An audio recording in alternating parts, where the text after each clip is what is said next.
Sir बताएंगे आज ये जो सर्वजातीय सर्वखाप की जो पंचायत बुलाई थी, क्यों बुलाई थी? सर्वजातीय सर्वखाप की मीटिंग इसलिए बुलाई थी जो समाज में कुरीतियाँ फैलती हैं और जैसे अपने अपने सभी वक्ताओं के विचार आए और कानूनी तौर पर भी विचार रखे, तो उनको अमली जामा पहनाने के लिए समाज की ज़रूरत है, पूरे समाज की। और जिसमें जो बुराई है सबसे पूछ लिया गया था कि जिसमें जो बुराई है उसको दूर करो और समाज खुद को भी सुधारो, क्योंकि समाज को इकट्ठा करने का मतलब यही था कि भाई हमें भी अपने अंदर से जो बुराई है उसको दूर करना चाहिए। और जहाँ तक सरकार की कमज़ोरी है, सरकार से जो है नहीं उस कमज़ोरी को दूर कराना चाहिए और उसको दूर कराएंगे। जैसे हमारे साथियों ने पूरा विस्तार से जो है इसके ऊपर चर्चा की है, मैं तो खास करके दलाल साहब को भी कहूँगा, इन्होंने जो है नहीं कानूनी तौर पर आपको सारा बताया है कि भाई इनका जो प्रोविजो का मतलब यही था कि भाई हर चीज़ को पहले तय कर लेना चाहिए। सरकार कोई कानून से बनाने से पहले उस चीज़ को भी उसके बारे में सोचे और उसको सामने लेकर आए। तो ये चीज़ें कानून बनाने से पहले समाज में एक सर्वे करके या किसी प्रकार की डिबेट करके उसको जो है नहीं फिर देख कर इस तरह कानून बनाने चाहिए। लेकिन कानून बने, कानून का हो रहा है दुरुपयोग। सदुपयोग हो तो अच्छी बात है, माड़े नहीं है। जहाँ सदुपयोग हो तो कोई चीज़ माड़ी नहीं होती। हमारे मोबाइल है, अगर इनका सदुपयोग हो तो माड़े नहीं है, लगा जब इनका दुरुपयोग होता है तो फिर पता है इसके रिजल्ट क्या आते हैं। इसी प्रकार कानूनों की कहानी है। तो हमने इस चीज़ को दूर करने के लिए जहाँ इसमें खामियां हैं वो कमेटी हमारी बनेगी, हम लड़ाई लड़ेंगे। सरकार अगर हमारी बात वैसे सुनेगी तो वैसे सुनाएंगे, नहीं तो अपना जो भी है गांधी तरीके से अपना प्रदर्शन करेंगे, उसको सुनाएंगे। सर इस कोर्ट में जाना होगा तो कोर्ट में जाएंगे। सर आज की इस मीटिंग में महिलाएं नहीं थी, क्या महिलाओं की भागीदारी ऐसा महिलाओं का ये सही है। हम चाहते थे कि भाई एक अलग से मीटिंग जो है महिलाओं की बुलाई जाए। महिलाओं का पहले मन था, 100% मन था। महिलाओं ने कईयों ने कहा भी है कि हमें बुला लिया जाए। हमने कहा भाई एक बारी हम पहले आप तो विचार कर लें, हम पहले अपनी कमजोरियों को दूर कर लें, फिर महिलाओं से ही बात करेंगे। जब हम अपनी कमजोरियों को दूर करें तो महिलाओं को भी समझाएंगे और महिला भी हमारे साथ हैं, बाहर नहीं है, उस चीज़ से दुखी है महिलाएं भी। एक मीटिंग उनकी बुलाएंगे अलग से।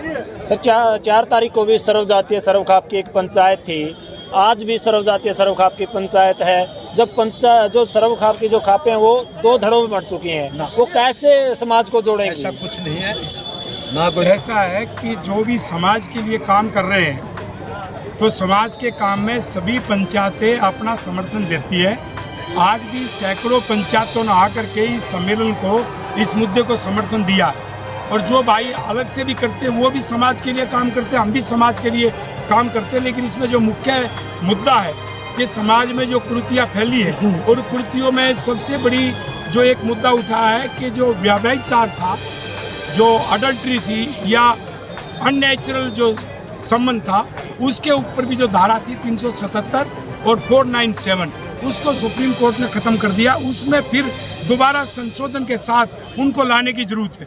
जैसे कि अननेचुरल जहाँ तक बात आ जाए, हमारे एक पंचायती ने ठीक मुद्दा उठाया कि पशु और पक्षी में अननेचुरल अलाउड नहीं है, तो मनुष्य में कैसे कि लड़का लड़के के साथ लिव इन रिलेशनशिप में रह सकता है, लड़की लड़की के साथ रह सकती है, आपस में शादी की तरफ बर्ताव कर सकते हैं। तो ये कुछ बातें बहुत गहरी है जिससे समाज निराशा की तरफ जा रहा है। इसलिए सुबेश सिंह समेन जी ने, अशोक मलिक जी ने जो ये मुद्दे उठाए, ये बहुत गहरे मुद्दे थे और इसमें पूरे सभी हरियाणा के नहीं पूरे देश की खाप पंचायतें भी सामाजिक संगठन साथ है और साथ देंगे। कोई बिखराव नहीं है, कोई बिखराव नहीं होगा और जल्दी ही आपको जन आंदोलन देखने को मिलेगा।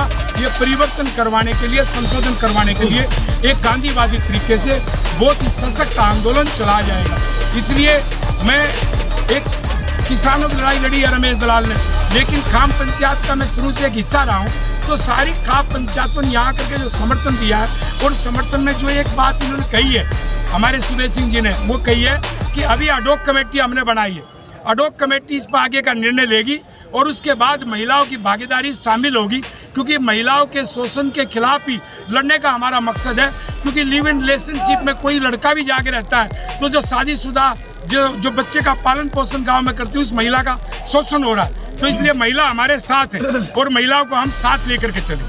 सर जो लोग सोशल मीडिया पर बहुत ज़्यादा फूहड़ता फैला रहे हैं, अश्लीलता फैला रहे हैं, इस प्रकार के कंटेंट बना रहे हैं कि माता बहनें तो दूर, भाई भाई भी पास में बैठ करके नहीं सुन सकते, नहीं देख सकते उनको, तो क्या ये खाप पंचायत उन पर भी अंकुश लगाने का कार्य? ये बहुत पहले से खाप पंचायत का एक मुद्दा रहा है, जिसमें हमारा कहना है कि जो अनडिवाइडेड हिंदू फैमिली जो कोड था उसमें जो एक गोद में शादी करने का और एक सुप्रीम कोर्ट का फरमान आया, उसमें हम संशोधन की मांग कर रहे हैं कि कम से कम गांव में, गोत्र में ये इस प्रकार का जो प्रचलन जो खड़ा किया जा रहा है कि शादी करने का, वो न हो, क्योंकि समाज बना रहे।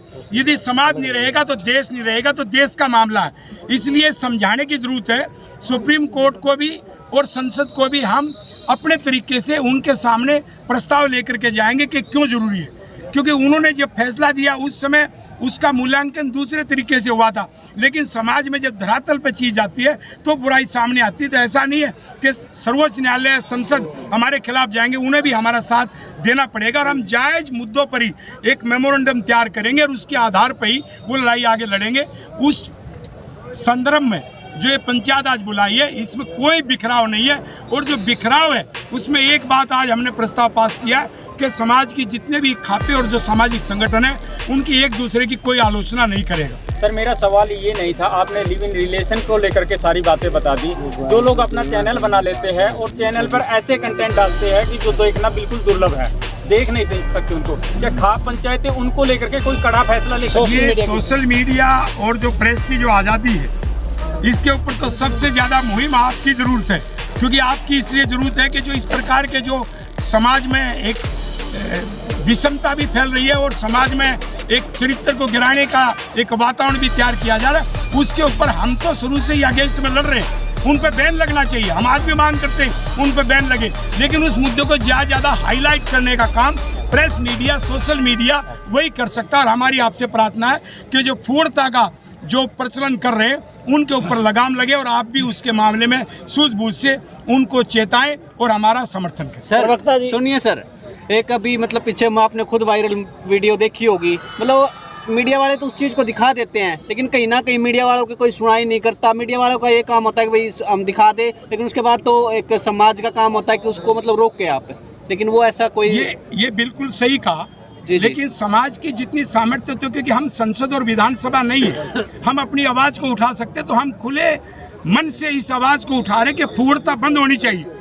जो अश्लीलता फैलाई जा रही है सोशल मीडिया और प्रेस मीडिया के माध्यम से, वो बंद होनी चाहिए, और उस पर हमें आपके सहयोग और समर्थन की जरूरत है, और जनता के सहयोग और समर्थन की जरूरत है, और संसद और विधानसभा का ध्यान भी हम इस ओर आकर्षित करें कि जल्दी कोई कानून इस मामले में बनाया जाए और फूड़ता पर लगाम लगे। प्रवक्ता जी, अगर सरकार आपके इन मुद्दों की तरफ ध्यान नहीं देती है तो आगे की क्या रणनीति रहेगी आपकी? देखिए, हमने बता दी जो कमेटी होगी वो कमेटी फैसला लेगी जी, समझिए बात। आंदोलन किस टाइप का चलेगा वो सारा कमेटी की मर्जी है जी जी। वो आपको अब पता हम अपने आप नहीं कुछ लेंगे आज फैसला यार, क्योंकि हमने कह दिया जो हमारी कमेटी बनेगी वो कमेटी फैसला लेगी। और जब हमने एक बात का दृढ़ निश्चय कर लिया कि भी इन चीज़ों को दूर करने के लिए, इनके अंदर संशोधन करने के लिए जो भी जहाँ तक लड़ाई लड़नी पड़ेगी हम लड़ेंगे। सर, जैसे लोग इतने लोग आपको देख रहे हैं, लेकिन फिर भी उनकी एक ये रहेगी, कब तक आप ये फैसला लोगों को बता दोगे, कब तक सुनाओगे, मतलब थोड़ा बताओ ना मीडिया। आज तो नींव रखी गई है जी जी, और जब नींव रखी गई है तो अभी आपके सामने हमने स्पष्ट किया है कि जल्दी ही आडोक कमेटी अलग मीटिंग बुलाएगी और इसको पूरा विस्तार दिया जाएगा। तो आज तो हमने नींव रखी है और इस आंदोलन को विस्तार दिया जाएगा, ये गांव-गांव, गली-गली तक पहुंचाया जाएगा और इस मुद्दों पर संगठित होकर के सशक्त जन आंदोलन खड़ा किया जाएगा। और जब तक मांगे हमारी याद रखी मंजूर नहीं होती, हम चुप बैठने वाले नहीं। Thank you sir. Thank you sir.